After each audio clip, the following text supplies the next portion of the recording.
I should have known the night would end badly the moment I stepped out of the limousine. The gala hall was a blaze of crystal chandeliers, the scent of roses and expensive perfume heavy in the air, and hundreds of people laughing in a chorus of carefully measured delight. It was exactly the sort of event Victor loved: glitz, attention, admiration, and I, by his side, felt like I was wearing an invisible costume that no one noticed. Victor, as always, was charming in the way only men in power can be. The CEO of one of the city's largest corporations, he smiled, shook hands, and whispered compliments that always sounded sincere, though I had grown suspicious over the years. "Elena, darling, you look stunning," he said as he leaned close, pressing a kiss to my cheek. "Thank you," I murmured, tugging my dress into place. My stomach twisted. I couldn't shake the feeling that I didn't belong here, that I was more prop than partner. As the evening stretched on, I drifted through conversations I wasn't part of, smiled politely at faces I barely knew, and tried to ignore the nagging feeling that something was off. Then, halfway through, I excused myself. "I'm going to freshen up," I said lightly, knowing Victor's attention would follow me for only a moment before moving to someone more exciting. The private bathroom was quiet. The faint hum of air conditioning and the soft click of marble tiles under my heels made it feel like a sanctuary. I closed the door behind me, locking it with a sense of relief I hadn't felt all evening. And then I heard it, a muffled whisper, followed by laughter that made my chest tighten. I froze. The sound came from the slightly ajar door across the hall. Curiosity overcame caution. I peered around the corner. And there they were. Victor, my husband, adjusting his belt with the help of Bianca, the woman who had flitted into my social circles months ago, her ambitions barely disguised beneath polished smiles. And Bianca, leaning close to him, her lips moving as she whispered something. "So boring," I heard her say. "So predictable," Victor murmured back. I felt as if someone had slammed a door on my chest. Every polite dinner, every congratulatory toast, every quiet night I had spent beside him, erased. I stepped back, almost knocking over a trash can. Bianca's head snapped up. Victor's eyes widened. "Elena," he said, voice breaking slightly, trying to regain composure. I took a breath, forcing calm. "Yes," I said softly. "It's me." Bianca blanched, straightening immediately. She started, but I didn't wait. "You call me boring," I said, my voice low and steady. "And you whisper about me like I'm invisible?" Victor swallowed. "It's not what it looks like." I laughed bitterly. "It's exactly what it looks like." I felt the first real spark of anger in months, and it was hot, consuming, and liberating.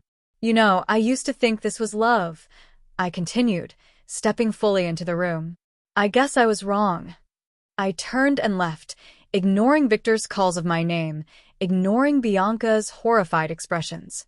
Outside, in the cold air of the city streets, I realized something crucial. The woman I had been, quiet, compliant, self-effacing, was gone. This was the night my life would begin to change. And I had no idea just how much it would burn. The morning after the gala, the city felt emptier than usual. The sunlight spilled across my apartment like a spotlight, exposing every quiet corner where I had once hidden my doubts, my fears, and my resignation. I sat at the kitchen table, fingers wrapped around a cup of coffee that had long since gone cold. I didn't drink it. I couldn't. My mind replayed the scene in the bathroom. Victor whispering, Bianca leaning too close, their laughter echoing in my memory like a cruel reminder that the life I had built alongside him had been a lie. I had tried to tell myself it was just ambition on her part, that Victor was weak or distracted, that I had imagined it. But the evidence was undeniable. The betrayal was not subtle. It was blatant. I had watched it. And more importantly, I had felt it. I leaned back, staring at the ceiling. For years, I had been the quiet socialite, admired by strangers, underestimated by my husband, ignored by those who should have loved me most. I had been invisible in my own life. But something had shifted that night. Watching them, something inside me snapped. I reached for my phone. I knew what I had to do, though fear tried to curl its icy fingers around my chest. Divorce. Not a polite separation. Not a whispered arrangement behind closed doors. A full, legal severing of ties. I would claim what was mine, not just emotionally, but financially. Half of Victor's shares. Half of the empire he thought he controlled without me. I dialed my lawyer. Her voice was calm, professional. Elena, are you sure you want to proceed? This could get messy. I'm sure, I said, my voice sharper than I expected. I've been quiet for too long. It's time I get what's mine. The papers came within days. I signed them, my signature deliberate, bold, and final. As the documents were processed, a strange sense of liberation settled over me. It wasn't about revenge yet. Not really. It was about reclaiming myself, the Elena who had been silent, patient, accommodating. That woman was no longer necessary. Friends noticed the change immediately. At brunch, when they asked how I was, I didn't smile politely or downplay my emotions. I said, I'm free. I'm starting over. Some looked shocked. Others looked inspired. But all of them noticed that I was no longer the Elena who had tolerated whispers behind her back. Victor, of course, tried to protest. He called, sent messages, and even showed up at my penthouse with a smile that had once made my knees weak. Elena, it's not what you think, he said. His charm, so effective in the past, felt weak and hollow now.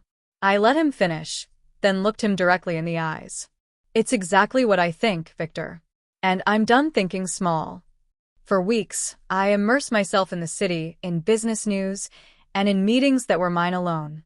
I didn't seek revenge immediately. I sought knowledge.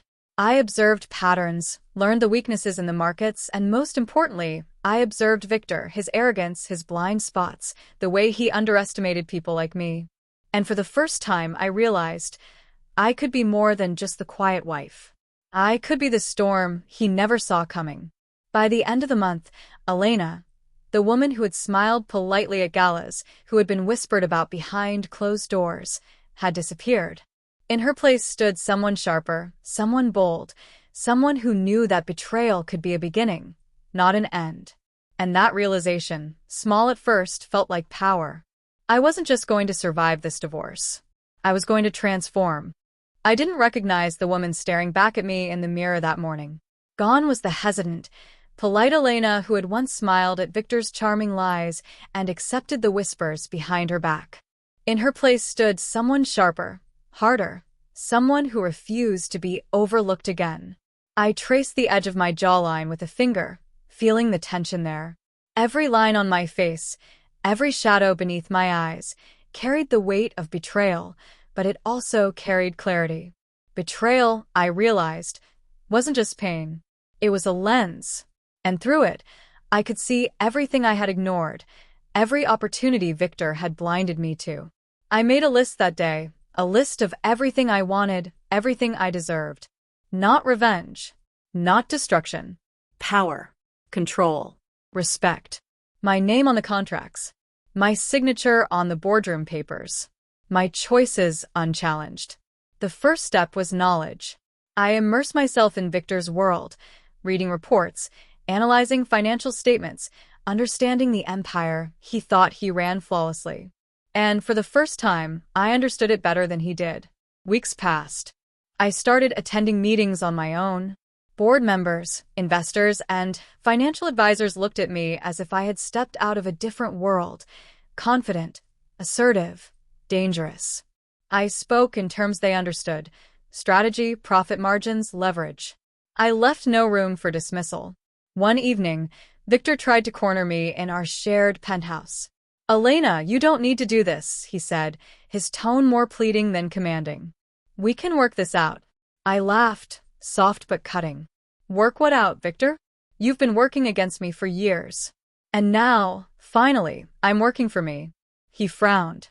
You're changing. Yes, I said, my voice steady. And it's about time. I filed for half of his shares the next week, not with anger, but with precision.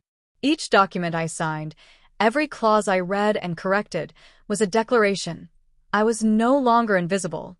I was no longer polite. I was no longer small. Businessmen who had once ignored me, seeing only a socialite in gowns and pearls, now sought my advice.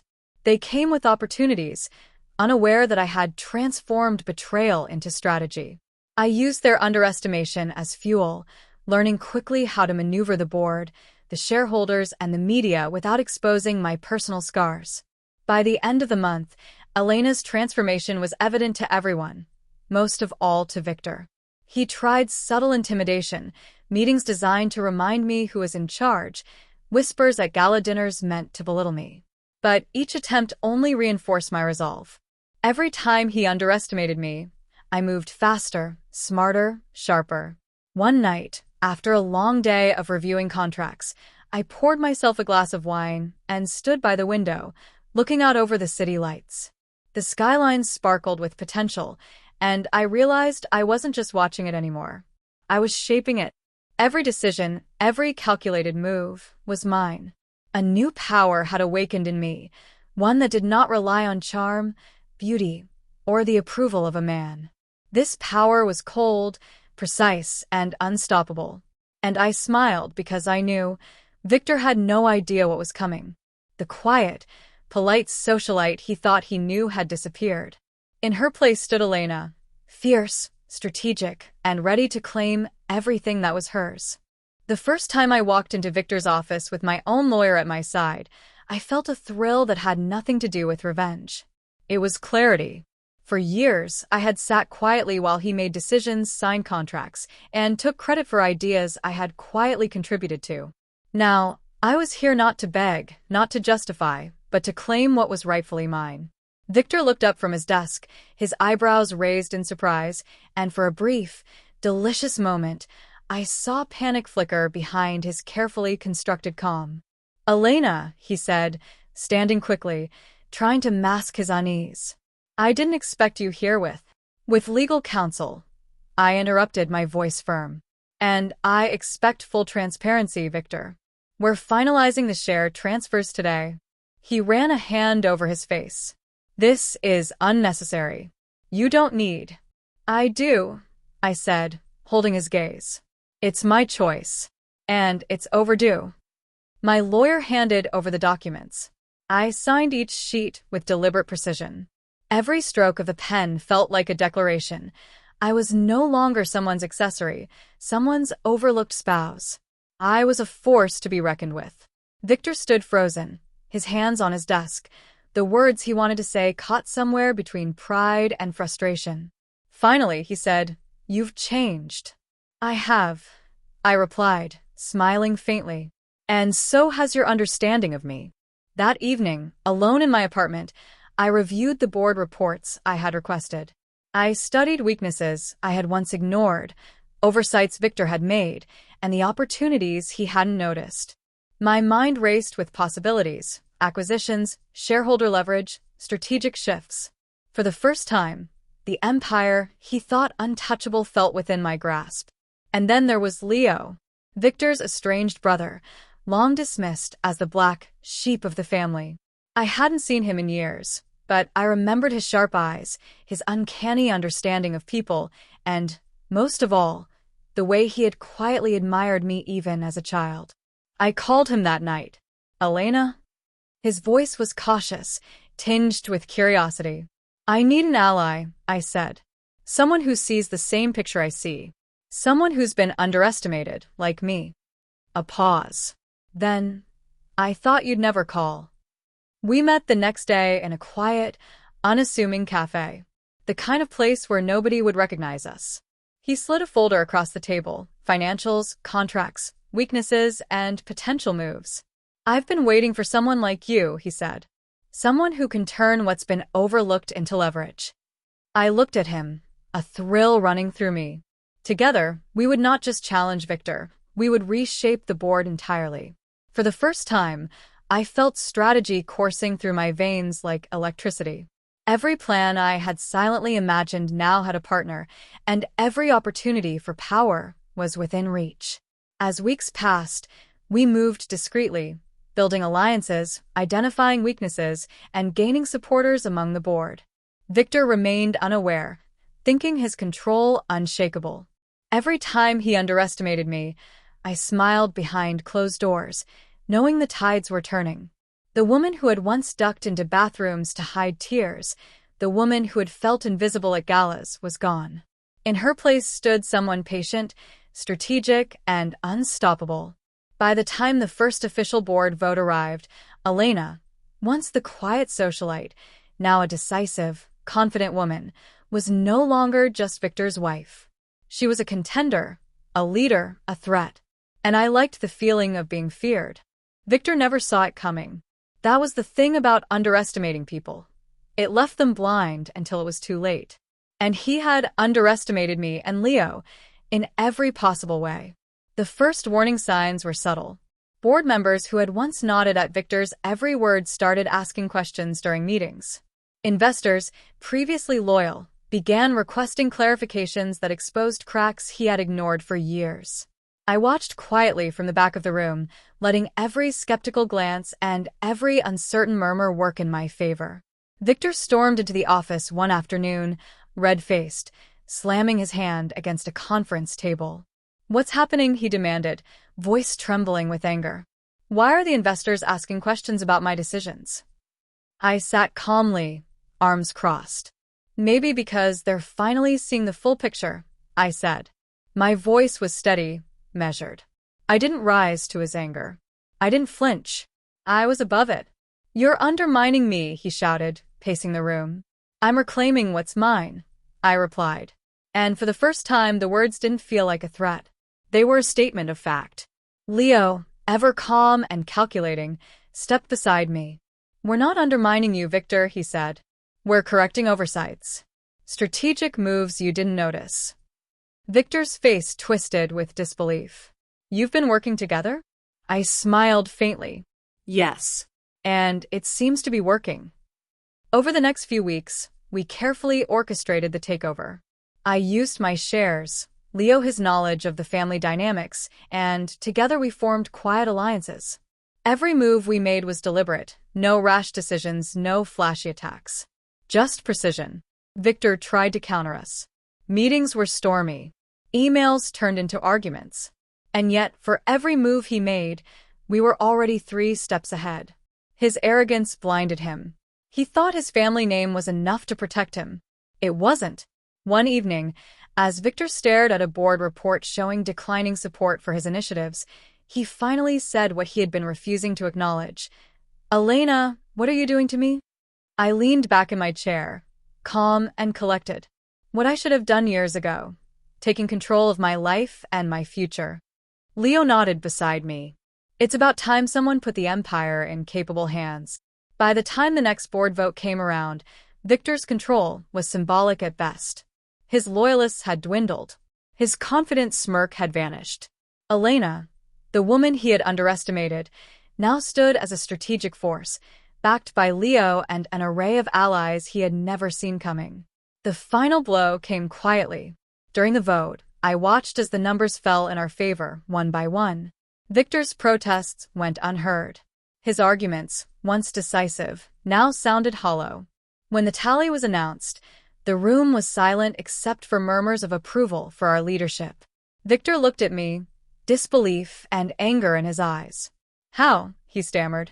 "I used what you taught me," I said softly. "Only I didn't hide behind anyone this time." As he left the room, defeated, I felt no satisfaction in his downfall. What I felt was liberation. For years, I had been trapped by marriage, by appearances, by his ego. Now, finally, I was free. I turned to Leo, who gave me a small, genuine smile. "We make a good team," he said. "Yes," I replied, feeling a warmth I hadn't expected. Better than anyone could have imagined. That night, as I walked out of the boardroom, I realized something crucial.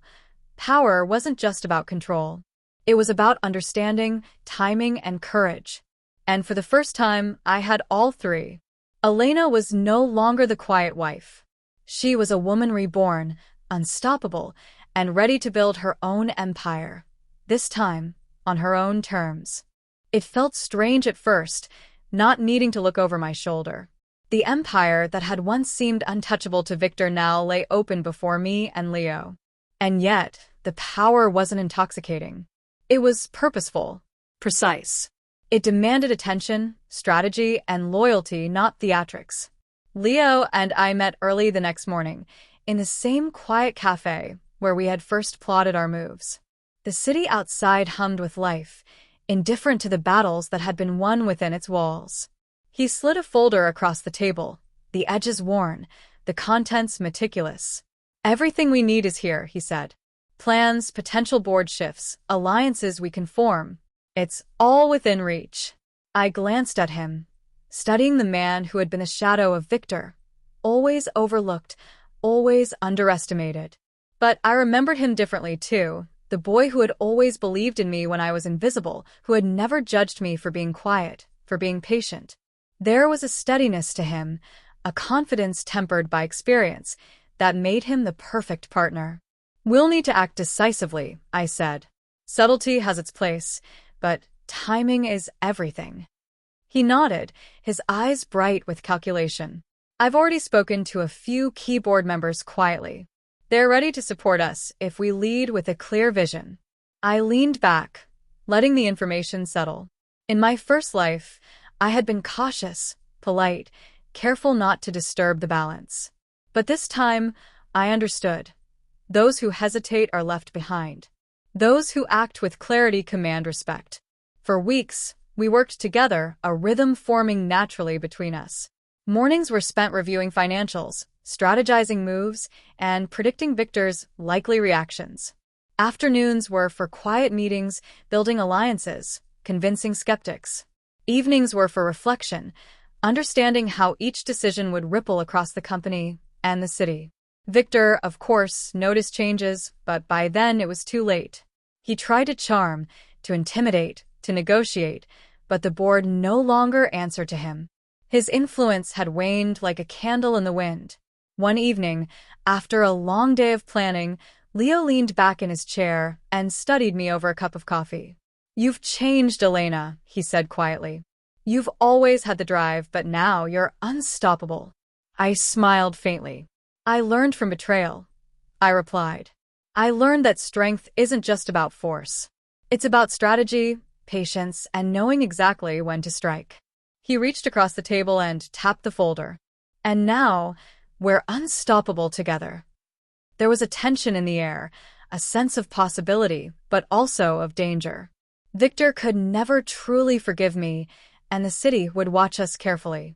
But Leo and I had something he never had: mutual trust and shared vision.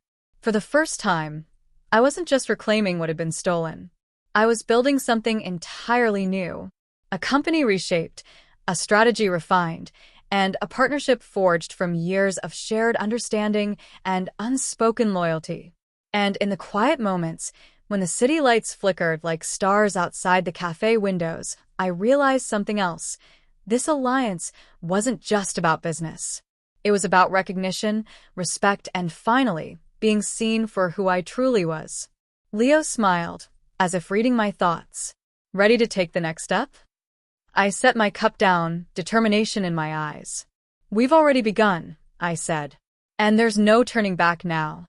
For the first time in years, Elena wasn't defined by betrayal or by a man's underestimation. She was defined by her vision, her intellect, and the unwavering loyalty of the one person who had always believed in her. And together, we were going to take what was ours, not with anger, but with precision, strength, and the unshakable confidence of two people who refused to lose again.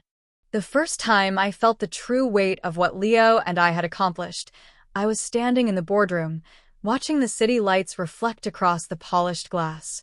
Months of careful planning, alliances, and strategy had brought us here. Victor's influence had been reduced to whispers, his threats harmless. Leo stood beside me, quiet as ever, but his presence was comforting, steady, reliable, and entirely unexpected in the way it made my chest tighten. For weeks, we had worked side by side, planning every move with meticulous care. Every board vote, every shareholder conversation, every strategic pivot had been executed with precision. And now, the The empire was ours to reshape. You've done something incredible, Leo said softly, breaking the silence. I glanced at him, surprised by the intensity in his gaze. Not just taking control, but transforming it. The company has a future now, a future you built. I smiled, feeling a warmth I hadn't expected. We built it together. I corrected, though my tone was gentle, almost hesitant. He gave me a small, amused smile, and for a moment, the room felt smaller, the lights brighter, the city outside secondary. There was a closeness there, one that had been building in quiet glances, shared victories, and late nights spent planning strategy. I felt it like a slow pulse, a spark that had begun during our first real conversation at the cafe. As we reviewed contracts and discussed the next steps, our hands brushed across the table once, twice. I didn't pull away. He didn't either. It was subtle, almost accidental, but it was there. And for the first time, I realized that the loyalty, trust, and respect we shared could be more than professional. Victor, of course, still tried to reassert himself, calling, emailing, and even attempting a few subtle board maneuvers. But by now, Leo and I were untouchable. Every move he made was anticipated, countered, and nullified. It was almost satisfying. One evening, after a particularly long strategy session, Leo and I walked through the office terrace. The city stretched below us, glittering and alive. The air was cool, but my heart raced with something I wasn't ready to name.